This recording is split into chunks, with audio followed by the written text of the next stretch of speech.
Salam, hər vaxtınız xeyir olsun, dəyərli dövlət qulluğuna hazırlaşan namizədlər.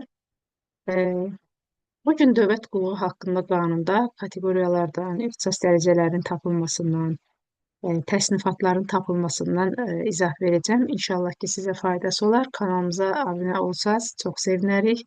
Öncədən təşəkkürlər. Demək, dövlət qulluğu haqqında qanunda hər imtahan ən azı 2 sual, 3 sual ixtisas dərəcəsi, təsnifat, kateqoriyadan sual düşür. E, Düzdür, belə baxanda ilk baxışdan təsnifatın tapılması hər bir tələbəyə çox çətin gəlir. Amma əslində qaydanı bildikdən sonra təsnifatın tapılması, yəni imtahana düşəcək o təsnifat sualların demək olar ki, imtahan sualların ən asanı olduğunu özləri də görürlər. Demək belə, təsnifatın tapılması üçün ilk öncə kateqoriyanı düzgün bilmək lazımdır.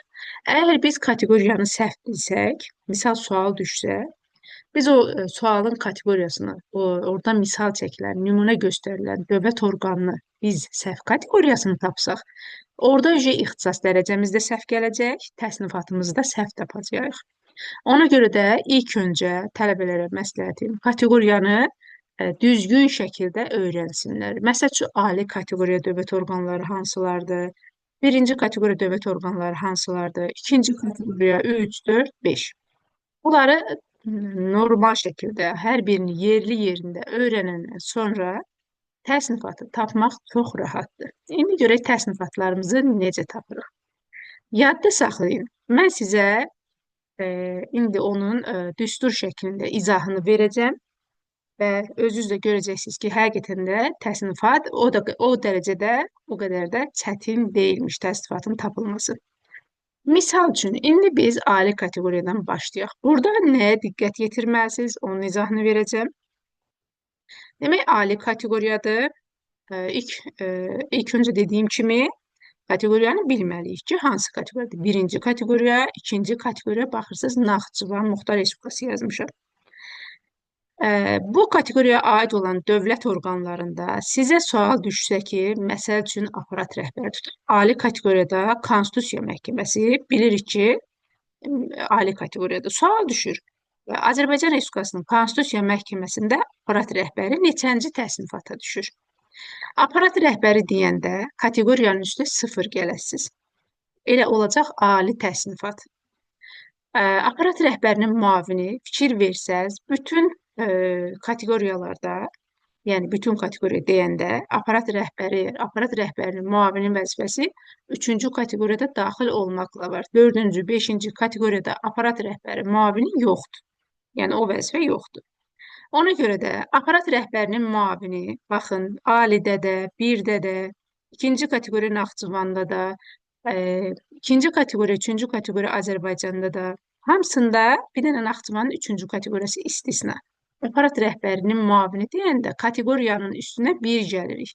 Yəni kateqoriyamız neçədirsə, misal çəkək, tutaq 2-ci kateqoriya Naxçıvandır. Olsun Naxçıvanın Nazirlər Kabineti. Naxçıvanın Nazirlər Kabinetində aparat rəhbəri deyirsə, baxırıq ki, kateqoriya neçədir? 2-ci kateqoriyadır. Aparat rəhbərinin müavini deyəndə də üstə gəlirik 1, düşəcək neçənci təsnifata? 2-nin üstə 3. 1 düşəcək 3-cü təsnifata. Yəni, çox rahatdır bu yolla tapmaq. Sonra mən sizə fərqlərini deyəcəm, oxşar olanlarını da deyəcəm. Oxşar olanlar, dedik ki, hamısında aparat rəhbərinin müavini soruşursa, kateqoriyanın üstünə 3 gəlirik. Misal, desək ki, apellyasiya məhkəmələrində, yəni fərqi yoxdur. Bütün apellyasiya məhkəmələri bilirsiniz ki, 2-ci kateqoriyadır. Apellyasiya məhkəmələrində sizdən aparat rəhbəri soruşursa, 2-ci kateqoriyada 2-nin üstə 1 gələsiz düşəcək 3-cü təsnifata. Həmçinin də bölmə rəhbərinin müavini, şöbə müdürünün müavini eynidir. Yəni soruşsa ki, bölmə rəhbərinin müavini hər yerdə kateqoriyanın üstə 2 gələsiz. Misal çəkək, olsun ki, 4-cü kateqoriya rayon şəhər məhkəmələrində yaxud da rayon şəhər icra hakimiyyətlərində sizdən soruşsa ki, bölmə rəhbərinin müavini kateqoriyanın üstünə 2 gələsiz. Kateqoriya burada neçədir? 4. 4-ün üstə 2 düşəcək 6-cı təsnifata.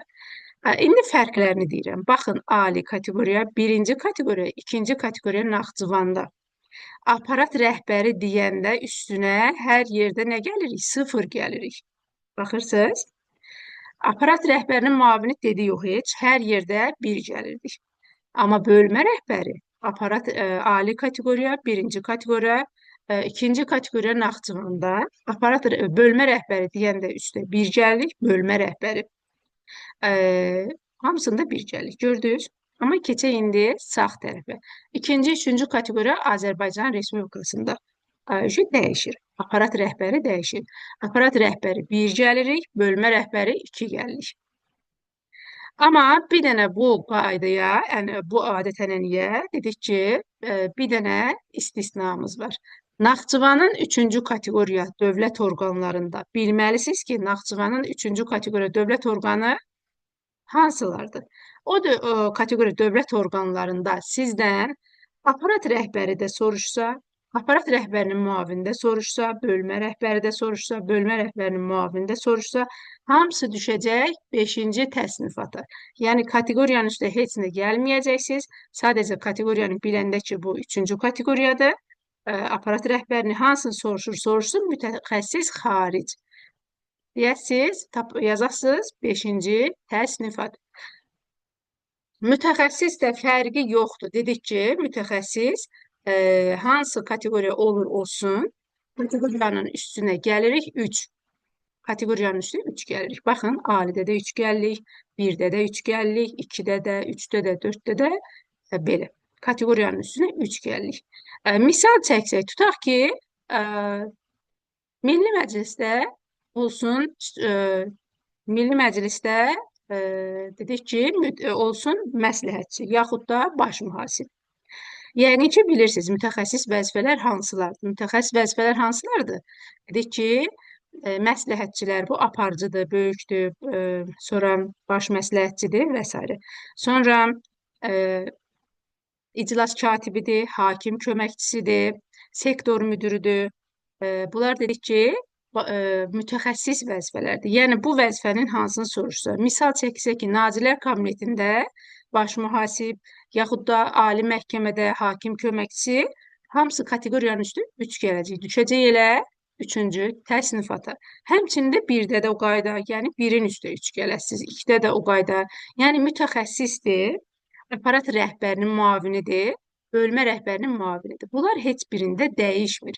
Bir ali kateqoriya, birinci kateqoriya, ikinci kateqoriya Naxçıvanda dəyişən aparat rəhbəridir, bir də bölmə rəhbəridir ki, bunlarda bölmə rəhbəri deyirsə 1 gəlirik, aparat rəhbərinin müavini deyirsə 0 gəlirik.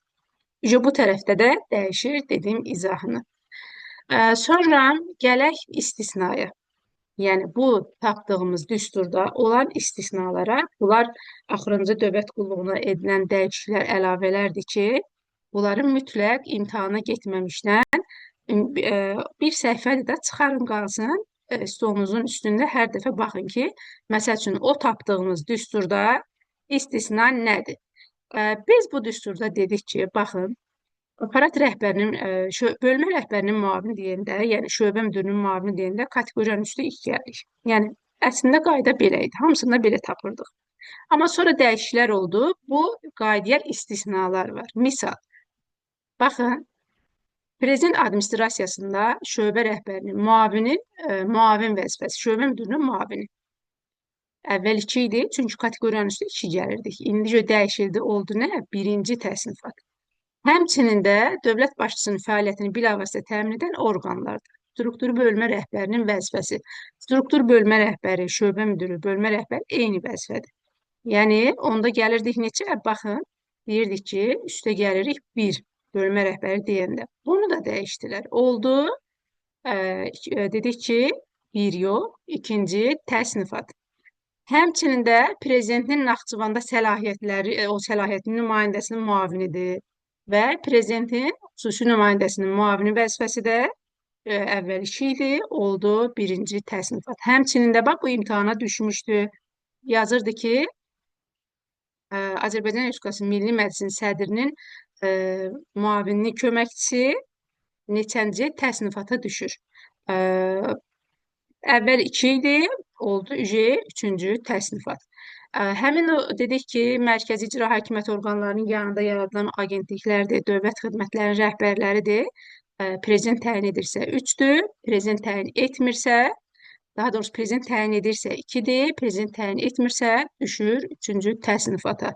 Və bunların müavinləridir. Yenə prezident təyin edirsə 1 aşağı düşəcək, 3-dür, prezident təyin etmirsə 4-ə düşəcək. Burada həmçinin də ombudsman sədridir, insan hüquqları üzrə müvəkkili, müşavirləri, köməkçiləri düşür 4-cü təsnifata.